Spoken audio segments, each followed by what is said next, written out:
So hey guys, welcome to another vlog after a long time है। अन्त आज चाहिँ म चाहिँ अब घर जानेवाला छु। सो भ्लग नभए पनि निकै भएको त निकै भन्दा नि एप्रोक्सिमेटली एक हप्ता जस्तो भएको थियो। अन्त मोटो भ्लग नभएको त अब कति हो तपाईँहरूलाई याद छँदैछ होइन। अन्त आज चाहिँ अब घर जानुको लागि चाहिँ म चाहिँ अहिले फिलहाल चाहिँ रेडी भइसकिरहेको छु हो। तर मेरो गेटअप चाहिँ यो छ। अहिले आज चिसो चिसो छ नि त, अन्त रातभरि पानी परेको त्यही भएर चाहिँ सो ड्रेसअप चाहिँ यही छ अब होइन। ज्याकेट स्याकेट लगाएर अन्त मौसमको हाल चाहिँ कुछ यस्तो खालको छ। अन्त उता तल मेरो बाइक चाहिँ त्यो झुप्पीको पछाडिपट्टि त्यहाँ देखेको छैन। अन्त निकै टाइम बाद आज मोटो भ्लग गर्दैछु। के कस्तो हुन्छ के हुन्छ त्यस्तो त केही थाहा छैन होइन। र पनि अब तपाईँहरूको सपोर्ट चाहिँ बनाइराख्नु होला। भ्लग लास्टसम्म हेर्नु होला, मजा आउनेछ, एकदम बवाल मजा आउनेछ मोटो भ्लगमा होइन। अन्त आज त भ्लग अपलोड गर्छु गर्दिनँ याद छैन, तर जहिले पनि भोलितिर कतिखेर भ्लग अपलोड गर्छु त्यतिखेर चाहिँ होइन। त्यो टाइममा चाहिँ मजाले भ्लग लास्टसम्म हेर्नु होला, तपाईँहरूलाई मजा आउनेछ। सो अब भेट्नु चाहिँ अहिले त म एकदम रेडी भइसकेको छु। मेरो ब्यागहरू नि यहाँ मजाले प्याक गरिसकेको छ होइन।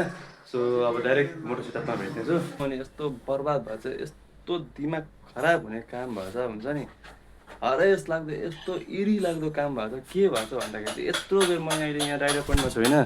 यहाँ माइजराको बाघ खोलामा आइपुगेको छु। सो माथि म भ्लग गर्दै आएको थिएँ, रिनकबाटै भ्लग गर्दै आएको थिएँ होइन। रिनकबाटै भ्लग गर्दै आउँदै गर्दाखेरि चाहिँ चेक गरिनँ, त्यस्तो विषय भइरहेको थियो, राम्रै भइरहेको थियो होइन। तर अहिले यहाँ डाइरेक्ट यहाँ आएर चेक गर्छु के कस्तो भनेर सोचेर आएको थियो। यहाँ आएर चेक गर्दाखेरि चाहिँ मेरो डल्लै त्यो उयो भएको थियो नि, त्यो आफै अटोमेटिक अटो पज भएर चाहिँ त्यत्तिकै प्ले चाहिँ भएकै रहेन हुन्छ नि, पज भएर चाहिँ यत्रो बेरको बेकाम यस्तो दिमाग खराब भयो अहिले चाहिँ हुन्छ नि। यहाँ आइपुगेर हेर्दाखेरि चाहिँ सो दिमाग खराब भयो गाइस, दिमाग खराब भयो, हालत खराब बनाइदियो यस्तो उयसमा। त्यो भ्लग गर्दै गर्दै गर्दै मोटो भ्लग गर्दै गर्दै गर्दै आएको माथिबाट यहाँ आएर हेर्दाखेरि हुन्छ नि छ भिडियो छ आधी आधी, त्यो माथिको आधीसम्मको छ, तर सबै त्यहाँदेखि आफै अटो पज भएर चाहिँ यस्तो खतम भइदिएर छ। दिमाग खराब भयो, दिमाग खराब। सो अब त्यहाँ माथिसम्म त अपलोड गर्नु मिलेन अब त्यो होइन। त्यहाँसम्मको त्यो यति हो कि जस्तो थियो। अन्त उन्दोको त्यस्तो त्यो एउटा थाङहरूको त्यो त्यहाँदेखिको त्यो अन्त जुबिन्डसको त्यहाँ यो कस्तो दामी दामी क्लिप्सहरू उयो गराएको थियो होइन। बिचमा कस्तो त्यो उयोहरू भएको थियो, झन् ठोके गरेको थियो। तिनीहरू पनि सबै रिकर्डमाथि भइरहेको होला भनेर सोचेर आएको थियो, तर केही भएन त, केही हुन्छ नि। दिमाग खराब भयो। सो अब यहीँबाट त कन्टिन्यू गर्नेछु मोटो भ्लग चाहिँ, हेर्नु होला है। सबै फुटेज त आफै पज भइदिएछ आधी बिचमा कि, त्यस्तो हुँदाखेरि त इरिएन्टेड एन्ड के भन्नु अब, हुने नहुने सबै भन्यो कस्तो चाहिँ हुन्छ है। रिग्रेट यस्तो रिग्रेट भयो, बाटोमा एकखेप चेक गर्नुपर्ने रहेछ भने जस्तै भयो। सो त्यस्तो हुँदाखेरि चाहिँ अब फेरि मोटो भ्लगिङ चाहिँ माथिदेखिको होइन, रुमदेखिको होइन, माइजदारदेखि सुरु गर्दैछु हो। अन्त अहिले चाहिँ अब टाइम भएको छ 11:32। अहिले चाहिँ म यहाँ बाघे खोलाबाट बाइक चेक गरेर निस्किसकेको छु। अन्त अब सिङताम हस्पिटलमा गएर अलिकति 5 मिनटको काम छ, त्यो सकेर चाहिँ डाइरेक्ट घर, कहीँ रोकिनु छैन होइन, सिधै घर जानु छ। सो अरे बाप्रे, त्यहीँनिर उयो रहेछ, त्यहीँनिर पो पर्किने पनि यो पनि। अब हुन्छ नि यत्रो बेरसम्म गरेको भ्लग थियो होइन, मैले त्यत्रो माथि रिनकदेखि भ्लग गर्दै गर्दै गर्दै गर्दै आएको थिएँ। कस्तो दामी दामी क्लिप्सहरू थियो, त्यो बाटोको सिनहरू होइन, भ्यूहरू निकालेको थिएँ। यस्तो खतम भएछ नि सबै अलिकति हो 2 मिनट पनि भएको छैन होइन। 2 मिनट पनि नभएको चाहिँ पज भइदिन्छ आफै, के भएर हुन्छ नि छैन। त्यहाँ आएर हेर्छु त दिमाग खराब बनाइदियो अनि एकै खेपमा, कस्तो चाहिँ इरी हुन्छ है त्यस्तो हुँदाखेरि। अन्त अब चाहिँ राम्रै हुँदै होला अहिले त। अहिले फेरि सिङताममा गएर चेक गर्छु हो। त्यहाँदेखि चाहिँ खासै मेरो चाहिँ के छ भने चाहिँ मलाई चाहिँ यो बाइक हेर्दा निस्केपछि त्यो रोक्दै हिँड्दै मनै पर्दैन त्यस्तो हुन्छ नि। हिँडेपछि अब डाइरेक्ट डेस्टिनेसनमा गएर रोक्नु, यसो राम्रो राम्रो जग्गा भ्यूहरू छ भने चाहिँ रोकेर चाहिँ हेर्छु होइन, इन्जोय गर्छु। नभए चाहिँ डाइरेक्ट डेस्टिनेसनमा गएर अब खोइ ब्रेक अघि छ्याप लगाएर उयो गऱ्यो, अहिले फेरि यस्तो हुँदैन नलाग्ने भने चाहिँ अहिले फेरि हो। तर ठिकै छ यतिको। अब चाहिँ ठिक भएछ कि ब्रेक पनि। त्यहाँ चाहिँ अस्ति त्यो ब्रेक मेरो पुरा चेन्ज गर्दा अलिकति यति छोइसक्दा ब्रेक छ्याप्पै लाग्ने बनाएको थियो होइन, हावा पस्छ नि त। अन्त त्यहाँ अलिकति हावा निकालेँ। सो अरे बाप रे बाप रे बाप रे बाप रे बाप रे बाप, गफ गर्दै हिँड्दैछ क्या दुईजना यहाँ त। अनि स्पिड लिमिट 30 लडाइदिएर त्यो माथि ओ कहाँबाट आएको यो त कस्तो मूर्ख जस्तो गर्छ है आएको देखि पनि एन्ड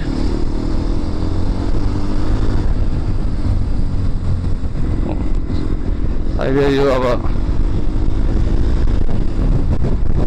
आम्बो यस्तो 60 हावा चलिँदैन नि स्पिड चाहिँ मलाई कुद्नै मन छैन होइन स्पिड त म कुद्दिनँ पनि सो क्या 30 मजा आइरहेछ आज निकै टाइम बाद यसरी लामो हिँड्दैछ कि धेरै टाइम बाद यस्तो डाइरेक्ट घर जाने लङ राइड गर्दैछु लङ राइड त होइन तर पनि यतिको लामो राइड पनि नगरेको निकै भएको थियो नि त डाइरेक्ट अस्ति घरबाट आउँदा मात्रै थियो सो त्यही भएर चाहिँ छँदैछ तर यो त यहाँ यो नेसनल हाइवेको यहाँ प्रायः जस्तो सबैलाई थाहा छ के कस्तो छ कहाँ कस्तो के छ भनेर किनकि अब सबै हिँडिबस्नु त पर्छ यो बाटो त है अन्त अब सिङताम पुग्नु आँटेको छु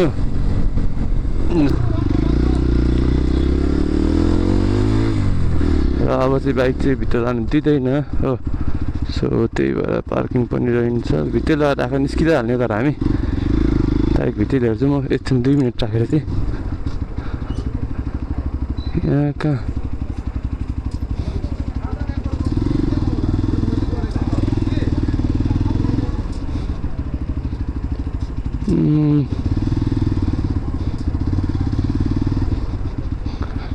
हस्पिटलमा चाहिँ एन्टर गरिसक्यो ए यहाँ रहेछ यहाँ 2 मिनट यहाँ लाग्दा हुन्छ नि दबाई किनिन्छ हुँदैन है हजुर यहीँ किनेर गइहाल्ने यहाँ दबाई किन्ने कि अन्त किनेर निस्किहाल्ने हुन्छ हुन्छ त्यति गर्ने सो यहाँ चाहिँ अहिले पार्किङहरू दिँदैन नि त त्यही भएर चाहिँ यो बाटो पनि बन्द रहेछ उतै भएर निस्किनु पर्ने रहेछ अन्त यहाँ राख्नु दबाई किन्नु गइहाल्नु भन्दैछ ठिकै हो त्यो पनि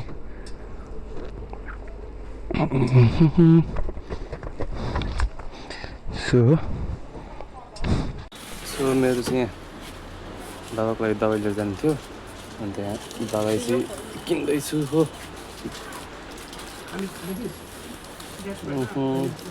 चेक गरिदिँदैछु यहाँ छ कि छैन त्यो गरेर निस्किँदैछु म चाहिँ हो अन्त हस्पिटलमा भिड चेक गर्न त्यस्तै हुन्छ हस्पिटलमा तर यहाँ फेरि जाम भइदियो अलिकति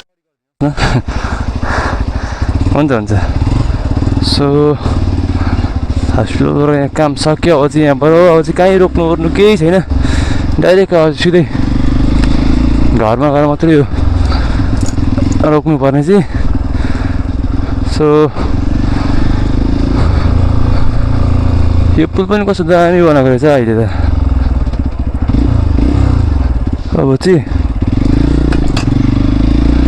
सो फाइनल्ली एन्ड सिङतामबाट पनि अझै निस्किसकेको छु हो हस्पिटलमा पनि अब चाहिँ कहीँ रोक्नु गर्नु केही पनि छैन नि त अब चाहिँ डाइरेक्ट कहाँ हो रोक्नु पर्ने भन्छ घरमा घर हो यहाँ चाहिँ के हो यो यस्तो बाटोमा पनि जाम लाग्छ हाइवेमा पनि बाफ्रे बाप त्यो सायद अगाडि ट्राफिक कन्ट्रोलले गर्दा होला त्यो बाइक क्या राउडी बनाइदिएको थियो त्यहाँ देखियो अरे बाफ्रे बाप सिङताम बजार एन्टर गरिसकेका छौँ र सिङताम चाहिँ अब यस्तो स्टक भिड हुन्छ है सबैले थाहा भएकै कुरा हो सिङताम कस्तो बेसी भिड हुन्छ भनेर हेर्नु नि अहिले 11 बजीतिर यस्तो छ 11 बजी भन्दा नि 12 बजिसकेको छ भनेपछि आज त्यत्तिकै भिड त रहेन अन्त अरे कस्तो फुत्ते निस्किँदैछ शक्तिमान यहाँ चाहिँ हेरेर हिँड्नुपर्छ कि भन्छ नि मान्छे फुट क्रसहरू भइदिन्छ कि गाडीहरू पनि त्यस्तै हुन्छ सो त्यस्तो हुँदाखेरि चाहिँ फुत्तै आफै जोगिनुपर्छ त्यस्तो कुराहरूमा चाहिँ अनि सर्भिस गाडीहरू सेकेन्डरी भनेको कि अरे अरे अरे के हो र भाइ आज किन सबै गाडीहरू जोसमा छ हौ हुन्छ नि केही नहेरिकन मतलब नगरी ओभरटेक गर्ला त्यही गर्छ त हौ के पर्क्यो यार हाम्रो गाडीको टायर पर्क्यो गाइज टायर पर्क्यो गाडीको आम्बो क्या पर्किदियो फ्ल्याट गरेर उमोपट्टिको होला उमोपट्टिको ब्ल्याङ्गै गाडीको टायर पर्क्यो गाइज एनर्जी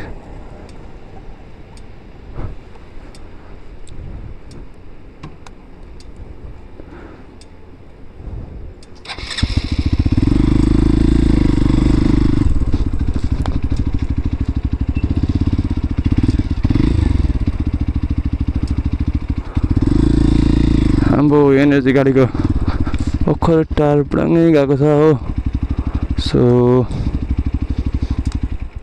हेल्प गरिदिनुपर्छ। नट जस्ट बिकज भ्लगमा थियो र हेल्प गरेको त्यस्तो होइन, केही पनि गर्छै गर्छ अरू बेला पनि। म त मेरो पो पड्केर साइको होइन टर्निङमा फुत्तै उयो भयो कि क्या तपाईँको धुलो यस्तो खतरा उड्थ्यो नि। ए ब्ल्याङ्गै उता निस्किन्छ नि त है। हम लोगों का स्क्रैप दुकान में कितना टायर उर होता है, लेना चाहिए ना सेकेंड हैंड वाला टायर, वो लगा देते इससे बढ़िया था। कस्तो साइको पड्क्यो पुरा। म त त्यहाँ आइपुगेको थिएँ कि टर्निङमा। अब होने का तो होता है, कितना आदमी लेके जाता है, गाड़ी उड़ी कठिन सटिन होता है तो सो आम्बो त्यहाँबाट स्किट खाएर चाहिँ यहाँसम्म आइदिएछ है। रिङ बाङ्गिन्छ तपाईँको अलिकति पछाडि, अलिकति अगाडि, यति अगाडि बसेर नि ढुङ्गामा।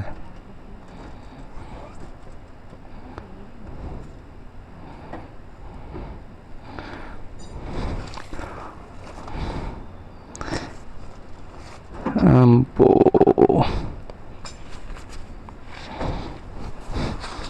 तपाईँको पर्खे जस्तो लाग्यो। हजुर म त कस्तो चिसो हो नि, यो फुत्तै त्यहाँ यता फुत्तै हेरेको कि तपाईँको ब्ल्याङ्गे धुलो उडेको देखेँ उमापट्टिबाट। केले उठाउँ अब जग, मेरो जग उठाउने मेरै छैन, लिभरै छ। स्टार्टै हुन्छ छोड्यो फेरि। आम्बो यस्तो खतरा टार पड्किँदै भर्खर यहाँनिर चाहिँ परबाट स्किट खाएर आएको गाडी चाहिँ। आउनुहोस् त ढुङ्गा चढाउनुहोस्, आउनुहोस् आउनुहोस् आउनुहोस् आउनुहोस् आउनुहोस्, बास बास बास बास बास। अब ढुङ्गा चढा चाहिँ ए झऱ्यो नि फेरि, अलिकति पछाडि गर्नुपर्छ र झऱ्यो नि, बग्यो नि, बग्यो नि अलिकति अगाडि बस्छ। अगाडिपट्टि यहीँ हालिदिउँ, पछाडिकोमा हालिदिउँ ढुङ्गा हालिदियो।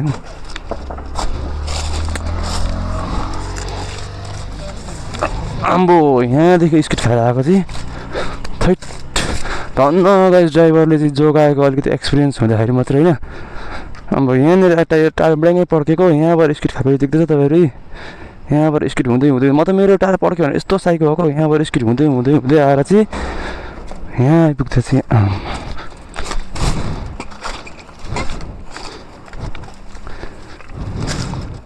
झरी गएछ नि है दिदी त। नहीं अभी मत खोलिए, पहले थोड़ा जग उठाएंगे उसके बाद अभी सिर्फ लूज ही करेंगे। अभी इतने ही नहीं खोलने था।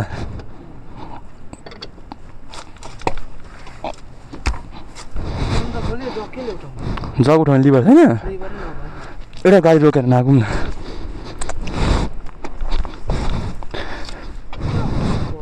खतरा पड्क्यो नि फेरि, स्किट पनि कहाँ भएर आएको छ उपर हेर्नुहोस् त। आम्मामा म त यस्तो चिसो हो नि गर्दाखेरि त उयोलाई रोकेर नआएको पनि एकछिन दिँदैन उठाउनु।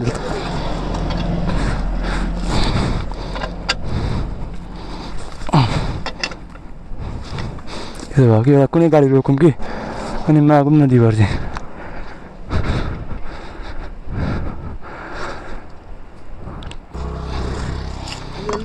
अलिक होचो केही छैन, स्क्रुड्राइभरले हुन्छ। स्क्रुड्राइभरले त हुन्छ नि, मेरोमा छ कि म अलिकति चेक गर्छु। मेरो टुल बक्समा हेर्छु ल, छ भने पर।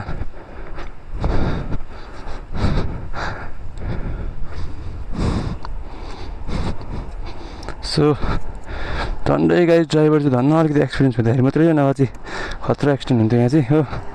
यसलाई रोकेर मागे हेरौँ न के टिकाराम दाजु, टिकाराम दाजु सुन्नु न, तपाईँको एकैछिन भिलेन्स दिन सक्नुहुन्छ? अब टायरै पड्क्यो कि उठाउनु पर्यो भनेर नि। धन्न ब्ल्याङ्गै छान्नु पड्केन नि।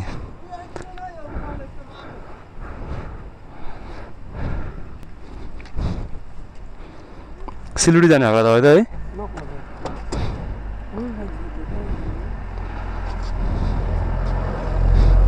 के भयो यो जग उठाउनुको लागि, जग उठाउने चाहिँ भिलेन्स त रेन्ज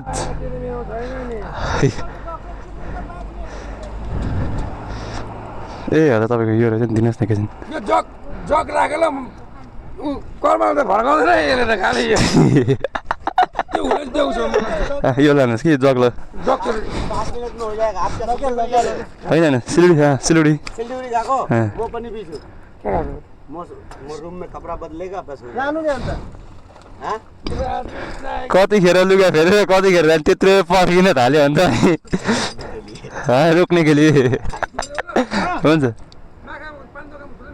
माथि छोडिदेऊ तल बुढोकोमा छोडिदिन्छु ल धन्न टिका टाइमिङमा आइपुगेर मात्रै नभए अरूले त रोक्ने थियो नि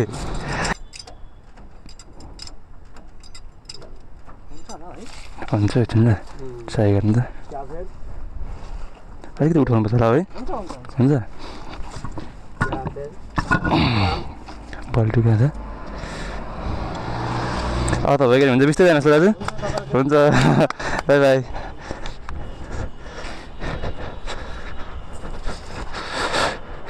आम्बो यस्तो खतरा टाढा पर्खेको नि गाइज आम्मा म चाहिँ उयो टर्निङमा थिएँ कि म चाहिँ सोचेँ मेरो टाढा होला भनेर होइन क्या पर्खिदियो साइको यस्तो हेर्दा पुत्तु धुलो उड्दिएको नि यो चाहिँ आएको त त्यहाँबाट त त्यतिमा नि नालीमा नपस्दिएको थियो ड्राइभरले पनि जोगाएको स्किल्स प्लस लक भयो भने चाहिँ रिजल्ट चाहिँ त्यस्तो हुन्छ हो गेटबाट छिरेस् त्यो त धन्न भगवान्ले जोगाइदिनु भयो है त्यत्रो पेसेन्जर चाहिँ नभए अहिले अलिकति ती मासलुटी नालीमै पस्यो भने कति इन्जर हुन्थ्यो गाडी कस्तो ड्यामेज हुन्थ्यो सो यहाँदेखि उँधो हेर्दा चाहिँ यस्तो स्याटिस भ्यू देख्छ नि तपाईँहरू देख्दैछ नि याद छैन कि तर ऊ सबै एनएचपिसीहरू होला सायद ऊ यहाँ तल स्कुल्सहरू देख्दैछ त्यो तलको खेतहरू है यो भ्यूहरू त्यहाँ पार्किङ हेलिप्याड यस्तो स्याटिस भ्यू छ नि यहाँबाट तपाईँहरूले फिजिकल्ली हेऱ्यो भने चाहिँ क्या हुन्छ नि ट्रिप सेटिस्फाई हुन्छ त्यस्तो स्याटिस छ यहाँबाट चाहिँ भ्यू यस्तो दामी देख्छ त्यो रोडहरू फेरि हो स्याटिस त्यस्तै खालको यहाँ कसैको केही राख्नु छैन होला नि है न त यहाँ मान्छेहरूको बलहरू घुप्ट्याउँछ अझ के हुन्छ कि त्यस्तो हुँदा चाहिँ बाइक थुनिन्छ हो बाइकलाई चाहिँ हामी राख्ने चाहिँ ल्याएर आम्मा यस्तो बेसी घाँस फलाइसकेको यहाँ उफ फाइनल्ली आइपुग्यो हो अलिकति अगाडि राखौँ बाइकलाई पनि त्यहाँ ठिकै हुन्छ अब फाइनल्ली घर आइपुगिसकेको छ र हालत पनि बदला भइसकेको छ र आजको लागि चाहिँ यति नै हो अन्त के कस्तो लाग्छ भ्लगहरू कमेन्ट गर्नु नबिर्सिनु होला है अन्त तपाईँहरूको सपोर्टहरू देखाउनु नबिर्सिनु होला सो अब यसमा राम्रो रेस्पोन्स आयो भने चाहिँ फेरि पनि भेट्नु छ अर्को भ्लगमा तबसम्म tata bye bye and see you है त